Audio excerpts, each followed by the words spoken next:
High smart students, welcome to Smart Tutorial Hub. আরও একটা নতুন ভিডিওতে সবাইকে স্বাগত জানাই।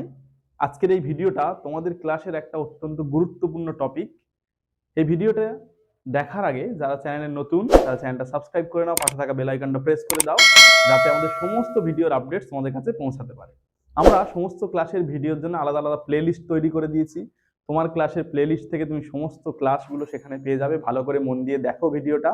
দেখার পরে যদি কোথাও কোনো সমস্যা থেকে থাকে অবশ্যই আমাদেরকে কমেন্টে জানাবে, এবং আমাদের অনলাইন এবং অফলাইন ব্যাচে যুক্ত হওয়ার জন্য ডেসক্রিপশনে হোয়াটসঅ্যাপ নম্বর রয়েছে, সেখান থেকে সরাসরি আমাদের সঙ্গে যুক্ত হয়ে যাও। এছাড়াও আমাদের যে সমস্ত সোশ্যাল মিডিয়া প্ল্যাটফর্ম রয়েছে, ফেসবুক, ইনস্টাগ্রাম, টেলিগ্রাম, সেই সমস্ত চ্যানেলে যুক্ত হওয়ার জন্য লিঙ্ক আমরা ডেসক্রিপশনে প্রোভাইড করছি, সেখান থেকে চটপট করে যুক্ত হয়ে যাও। আরেকটা কাজ তোমাদেরকে করতে হবে, সেটা কি, অনেক অনেক বেশি করে ভিডিওগুলো শেয়ার করতে হবে। আমাদের চ্যানেলের লিঙ্কটা অনেক বেশি করে শেয়ার করতে হবে, যাতে আমাদের স্মার্ট টিউটোরিয়াল হাব চ্যানেলের সদস্য সংখ্যা আমরা বাড়াতে পারি। তাহলে আর কথা বাড়াবো না, সরাসরি তোমরা ক্লাসটা খুব মন দিয়ে দেখো এবং দেখার পরে সেগুলো নোট ডাউন করো প্রয়োজনীয় জায়গাগুলো, আর নোটস পাওয়ার জন্য আর ব্যাচে যুক্ত হওয়ার জন্য আমাদের সঙ্গে যোগাযোগ করো। আচ্ছা, পরবর্তী যা কোশ্চেনে সংবৃত স্বরধ্বনি কাকে বলে? তাহলে এটা কি লিখবো একটু শুনে নে ভালো করে। আমাদের যে মুখবিবরের মধ্যে এই ঠোঁট দুটো আর জিভ, এই দুটোর উপর ভিত্তি করে আমরা এই মুখবিবরের শূন্যস্থান অনুযায়ী এটা চারটে অংশে ভাগ করব। তার মধ্যে আমরা প্রথম ভাগটা কি বললাম? সংবৃত স্বরধ্বনি। তাহলে এই মুখটা মধ্যে ঠোঁটটা দেখবি কখনো কখনো অল্প খোলা থাকবে, কখনো কখনো বেশি খোলা থাকবে, কখনো জিভটা উপর দিকে উঠে যাবে, কখনো জিভটা নিচের দিকে নেমে যাবে, কখনো জিভটা ভিতরের দিকে একটু আসবে। তাহলে তার উপর ভিত্তি করে ওই মুখবিবরের ঠোঁট অর্থাৎ শ্বাসবায়ু ওঠানামা, কখনো উপরে উঠছে কখনো নিচে নামছে, কখনো জিভটা উপরে উঠছে কখনো জিভটা নিচে নামছে। তাহলে এর অবস্থান অনুযায়ী আমরা ওই অকার থেকে ওই ঔকার পর্যন্ত এদেরকে চারটে অংশে ভাগ করছি। তাহলে প্রথম ভাগটা আমরা কি বললাম? সংবৃত স্বরধ্বনি। তাহলে লেখ, যে সমস্ত স্বরধ্বনি উচ্চারণ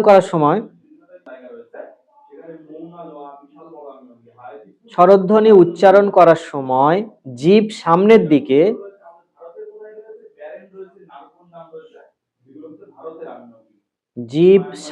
দিকে সবচেয়ে উঁচুতে থাকে, জিভ সামনের দিকে সবচেয়ে উঁচুতে থাকে এবং ঠোঁট দুটি সবচেয়ে কম খোলা থাকে, তাদের বলে সংবৃত স্বরধ্বনি। তাহলে দুটো অংশ কি ভালো করে খেয়াল রাখতে হবে। জিভ সামনের দিকে উপরে উঠবে, মানে এই জিভটা উপরের দিকে উঠবে, আর কি মুখটা ঠোঁট দুটো একটু অল্প পরিমাণে খোলা থাকবে। তাহলে এবার দেখ, আমরা যদি প্রথমে স্বরবর্ণের মধ্যে কি আছে, কি অ, তাই তো? তাহলে অটা উচ্চারণ করতে গেলে জিভটা কি উপরে উঠছে? ভালো করে দেখ, আসছে না। আসছে না, কি হচ্ছে তখন? উচ্চারণ করতে গেলে ঠোঁটটা অনেকটা খুলে যাচ্ছে আর জিভটা নিচের দিকে আসছে। তাহলে এটা কিন্তু খেয়াল রাখবি, পরে আমি ধরবো।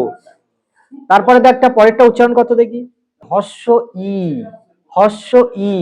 ভালো করে দেখ, ঠোঁটটা একটু অল্প খোলা যাচ্ছে আর জিভটা উপর দিক থেকে যাচ্ছে কিনা ভালো করে দেখ। আমি ওই জন্য উচ্চারণ ঠিক করতে বলছি। হস্যই নয়, হস্য ই। তাহলে ভালো করে দেখ, জিভটা অলরেডি উপরের দিক উঠে যাচ্ছে, যাচ্ছে না ভালো করে দেখ, আর ঠোঁটটা অল্প পরিমাণ খোলা থাকছে।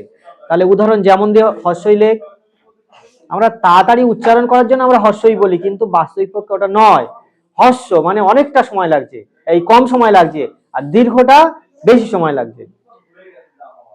তাহলে হস্য ইটা হলো উপর দিক জিভ ঠেকছে এবং ঠোঁটটা আমাদের অল্প পরিমাণে খুলছে। তারপরেটা কি?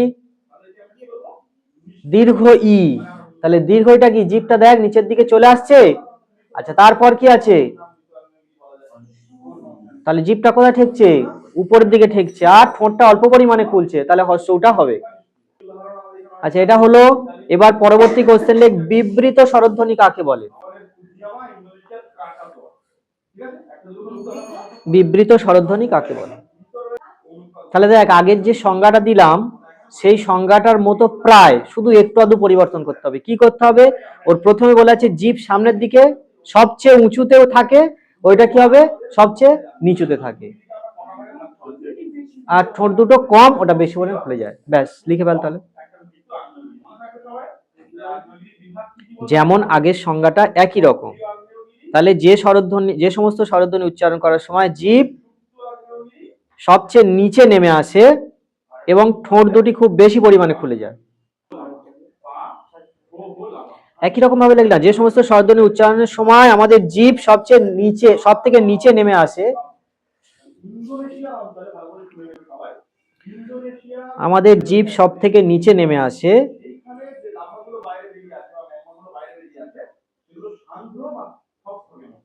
এবং ঠোঁট দুটি সবচেয়ে কম খোলা থাকে।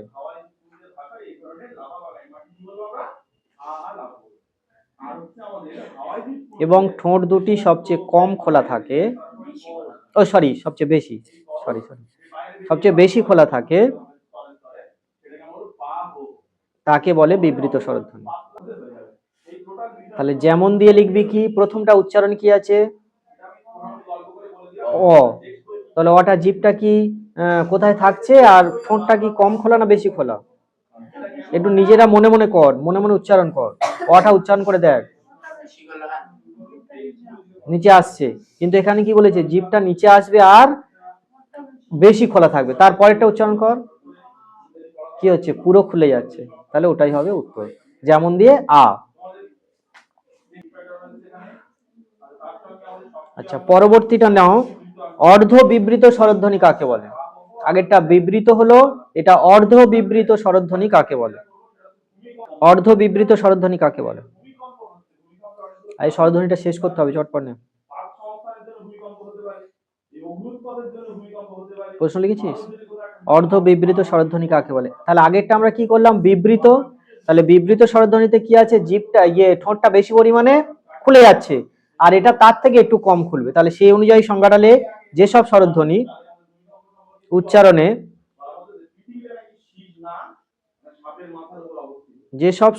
উচ্চারণে ঠোঁট দুটি বিবৃত স্বরধ্বনির চেয়ে কিছুটা কম খোলা থাকে।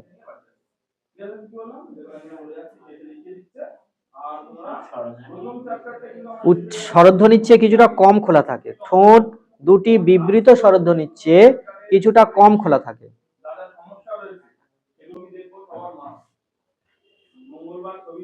বিবৃত স্বরধ্বনির চেয়ে কিছুটা কম খোলা থাকে, তাকে অর্ধ বিবৃত স্বরধ্বনি বলে। তাহলে এর আগে আমরা বিবৃত স্বরধ্বনির উদাহরণটা কি পেলাম, আ। তার আগেরটা কি আছে, অ। তাহলে ওটা একটু কম তার থেকে, তাহলে যেমন দিলে অ, আর অয়জা ফেলা আকার আ, আ নয় অয়জা ফেলা আকারে এ। পরবর্তী কোশ্চেন নাও, অর্ধ সংবৃত স্বরধ্বনি কাকে বলে? অর্ধ সংবৃত স্বরধ্বনি কাকে বলে? অর্ধ সংবৃত স্বরধ্বনি কাকে বলে, উত্তর লেখ, যে স্বরধ্বনি উচ্চারণের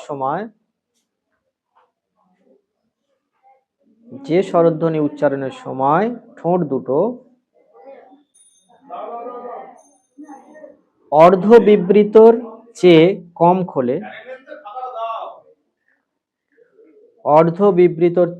কম খোলে,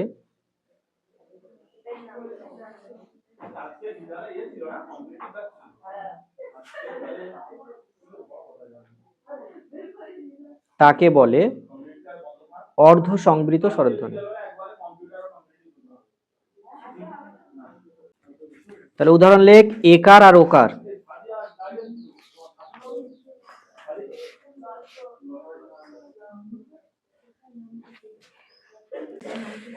আচ্ছা, পরবর্তী কোশ্চেন নাও, প্রসারিত স্বরধ্বনি কাকে বলে? আজকে শেষ হয়ে যাবে স্বরধ্বনিটা। প্রসারিত স্বরধ্বনি কাকে বলে? প্রসারিত স্বরধ্বনি কাকে বলে?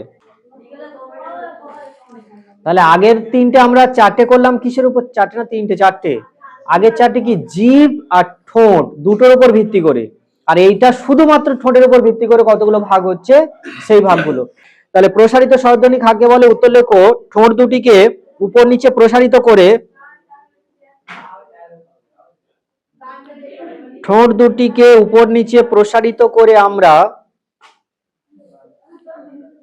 ঠোঁট দুটিকে উপর নিচে প্রসারিত করে আমরা যে স্বরধ্বনি উচ্চারণ করি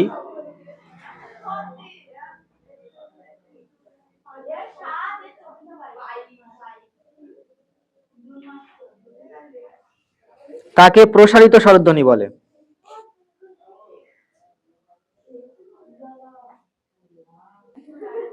উদাহরণ লেখ হস্যই একার আর অয়জা ফালা আকার এ।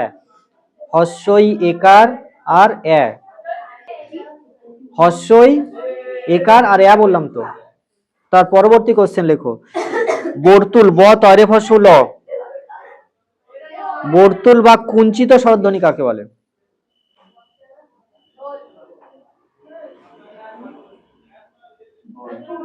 ব তয়রে ফসু ল। বর্তুল বা কুঞ্চিত স্বরধ্বনি কাকে বলে?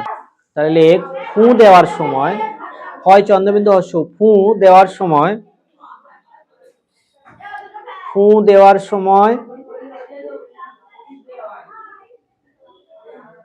ঠোঁট কুঁকড়ে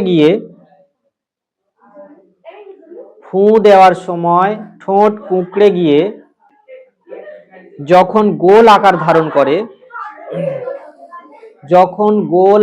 ধারণ করে তখন আমরা যে স্বরধ্বনি উচ্চারণ করি তাকে বলে বর্তুল স্বরধ্বনি। তাহলে উদাহরণ লেখ যেমন দিয়ে অকার হস্যৌ আর ও। অ হস্যৌ আর ও। পরবর্তী প্রশ্ন মধ্যস্থ স্বরধ্বনির উদাহরণ দাও। মধ্যস্থ স্বরধ্বনির উদাহরণ দাও। মদ হয়জা ফেলা দন্তের শয় থয়। মধ্যস্থ স্বরধ্বনির উদাহরণ দাও। পরবর্তী কোশ্চেন মধ্যস্থ স্বরধ্বনির উদাহরণ দাও। মধ্যস্থ স্বরধ্বনির উদাহরণ দাও। উত্তর লেখ আকার। পরবর্তী প্রশ্ন লেখ সম্মুখ স্বরধ্বনি কাকে বলে?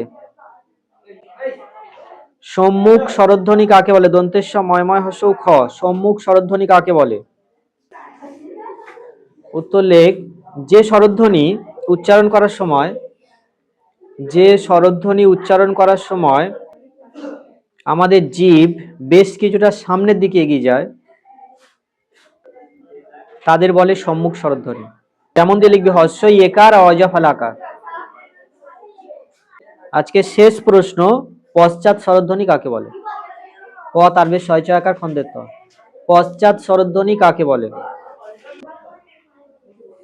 তাহলে আগেরটার মতো একই লেখ। আগেরটা সামনের দিকে ছিল, এটা লিখবি পিছনের দিকে, বাকি সব একই। দেখে দেখে লেখ। যেমন দিয়ে লিখবি অকার হস্যৌ আর ওকার। অকার হস্যৌ আর ওকার।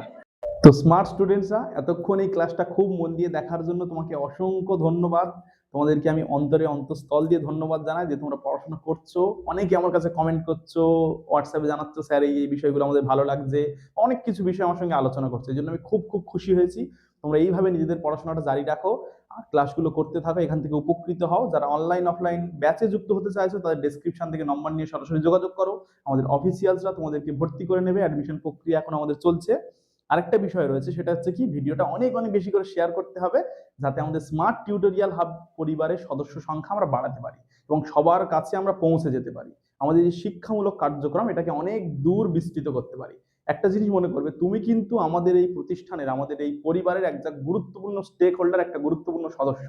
তোমাকে প্রয়োজন আমাদের জন্য। তাহলে এই চ্যানেলটা আমাদের নিজেদের সবার, আমরা সবাই মিলে অনেক বড় করে গড়ে তুলবো এবং সবার জন্য অনেক কিছু বিষয় কিন্তু থাকছে। তোমরা পরপর বুঝতে পারছো আমরা কত কাজ করছি, তোমার জন্য কতগুলো ইনিশিয়েটিভ নিচ্ছি। সবাই খুব ভালো করে পড়াশোনা করো, মন দিয়ে পড়াশোনা করো, অনেক অনেক ভালো রেজাল্ট করো। আর তোমাদের রেজাল্টগুলো সবসময় আমাদের জানাবে। যা যা বিষয়ে সমস্যা রয়েছে কমেন্ট করো, সরাসরি হোয়াটসঅ্যাপ নম্বর রয়েছে, ওখান থেকে অফিসিয়ালদের সঙ্গে যোগাযোগ করো। প্রয়োজনে তাদের থেকে আমার নম্বর নিয়ে নাও, আমার সঙ্গে যোগাযোগ করো। কোন কোন সাবজেক্টে তোমাদের সমস্যা আছে সেগুলো কিন্তু জানাতে ভুলো না। সবাই ভালো থাকবে, সুস্থ থাকবে, নিজের খেয়াল রাখবে। Thank you.